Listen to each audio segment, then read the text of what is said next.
जो लोग टेस्ट नहीं दे रहे हैं बेटा, मैं आप सभी लोगों को बता रहा हूं, आपकी तैयारी कैसे चल रही है आपको कभी अंदाजा नहीं लगेगा, बिलीव मी। तो आपको टेस्ट जरूर देने चाहिए और आपको हमेशा ही अपने टेस्ट की एनालिसिस करनी चाहिए, सो दैट आपको यह पता लगे कि जो भी मैंने गलत किए हैं वो कहां कहां पर मेरे पास स्कोप है उसको इंप्रूव करने का।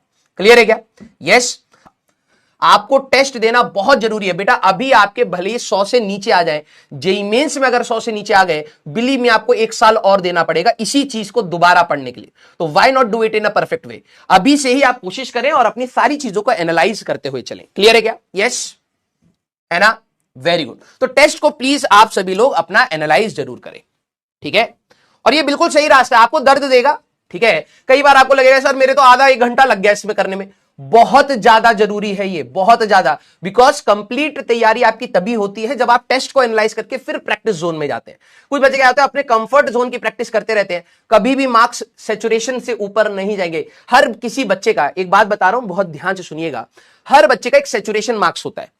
किसी के 80 मार्क्स के बाद मार्क्स नहीं बढ़ रहे सर, किसी के 120 पर जाकर के अटक गए हैं। अभी तो क्या है, चैप्टर कम थे तो मार्क्स ज्यादा है। अब जैसे जैसे सिलेबस बढ़ेगा, 3-3, 4-4, 5-5 चैप्टर फिजिक्स केमिस्ट्री मैथ्स में जुड़ के आएंगे आपके टेस्ट में, तब आपको लगेगा यार मैं सर 100, 110, 120 के पास अटक गया। कोई बच्चे 170 के पास अटक जाते हैं, कोई 200 के पास अटक जाते हैं। सबको चाह है कि भैया मेरे और मार्क्स बढ़े, लेकिन सर एक सैचुरेशन आ गया है, उस मार्क्स से मैं ऊपर बढ़ नहीं पा रहा हूं। एक्चुअली में उसका रीजन यही होता है क्योंकि आप वही ट्राई कर रहे हैं, आप वही कर रहे हैं जो आपके कंफर्ट जोन में था।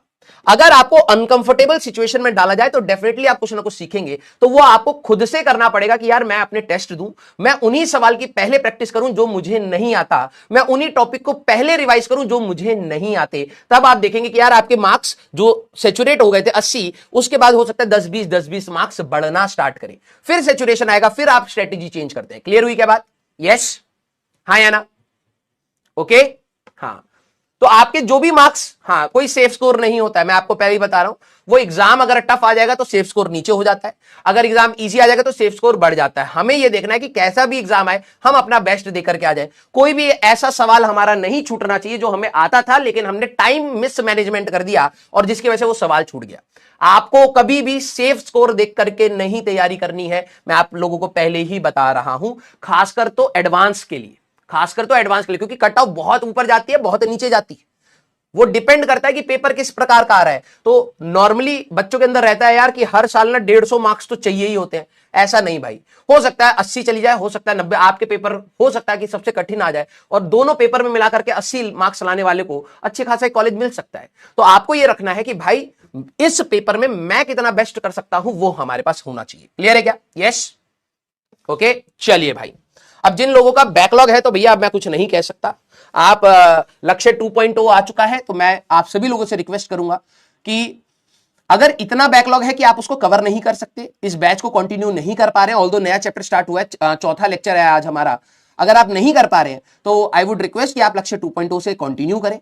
लेकिन अगर आपको लग रहा है कि सर मैं मैनेज कर सकता हूं तो डेफिनेटली करिए, क्योंकि ये टारगेट आपको आगे ही लेकर के जाएगा। नहीं तो आप हमेशा फिर दोबारा कंफर्टेबल जोन में, अच्छा अभी तो बैच स्टार्ट हुआ है, फिर से मैं चार्जेस के बारे में पढ़ूंगा, फिर वो कंफर्टेबल जोन, उसमें तू मेहनत कर करके हो सकता है तू उन दोनों चैप्टर्स को कवर कर सकता था। क्लियर है क्या?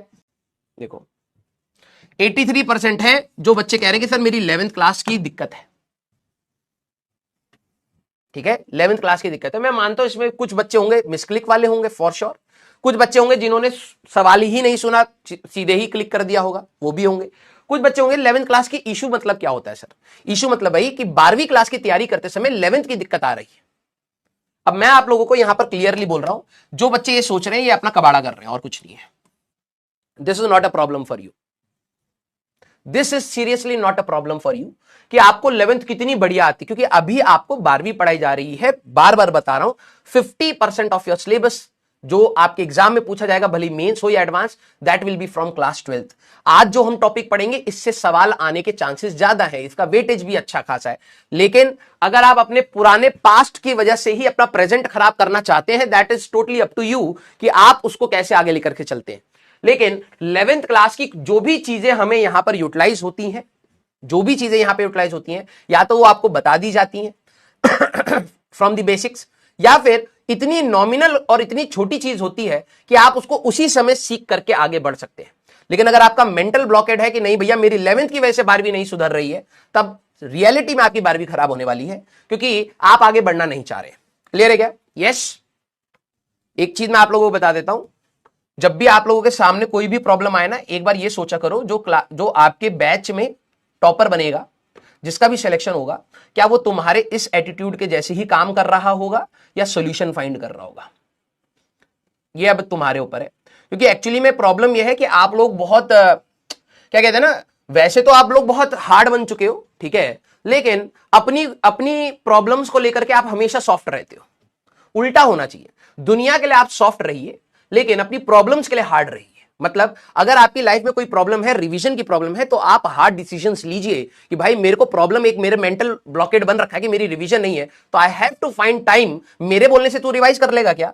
और अगर कर लेगा तो मैं कहता हूं भाई कल से रिवाइज कर और पूरा सिलेबस जल्दी खत्म कर दे। नहीं हो पाएगा ना ऐसे, क्योंकि प्रैक्टिकलिटी वो चीज है ही नहीं। अब आपको ये चीज समझना है कि दुनिया के लिए आपको सॉफ्ट बनना पड़ेगा, क्योंकि दूसरों की भी इमोशन समझने चाहिए, और अपने लिए हार्ड बनना पड़ेगा, तभी जाकर के कुछ चीजें हो पाएंगी। ठीक है, उल्टा मत जिए। आप लोग हमेशा उल्टा जीते हैं, सर मेरा रिवीजन नहीं हुआ, मेरा 11th नहीं हुआ। भाई सॉल्यूशन फाइंड करिए, आपके पास 24 घंटे। भगवान ने टॉपर को भी 24 दिए हैं, आपको भी 24 दिए हैं। अब आप मेजॉरिटी टाइम रो करके निकालना चाहते हैं या फिर मेहनत करके निकालना चाहते हैं, this is always up to you. ठीक है, क्या डिसाइड करना चाहते हैं प्लीज उसको डिसाइड करिए। आप प्लान बनाइए, अगर आपके पास समय बच रहा है रिवीजन का, आप प्लान बनाइए, खुद से बनाइए कि हाँ यार मैं इतना ही कर पाऊंगा, और इतना बड़ा प्लान मत बनाइए कि आप फॉलो ना कर पाए। छोटे छोटे प्लान्स बनाइए कि यार चल ठीक है, आज मैं 10 पन्ने ये इसके रिवाइज कर लूंगा, 5 पन्ने इसके रिवाइज कर लूंगा, केमिस्ट्री के 2 पन्ने इसके रिवाइज कर लूंगा। बस जितना ऐड कर पाओ इस तैयारी में, उतना ही आपके लिए काफी है।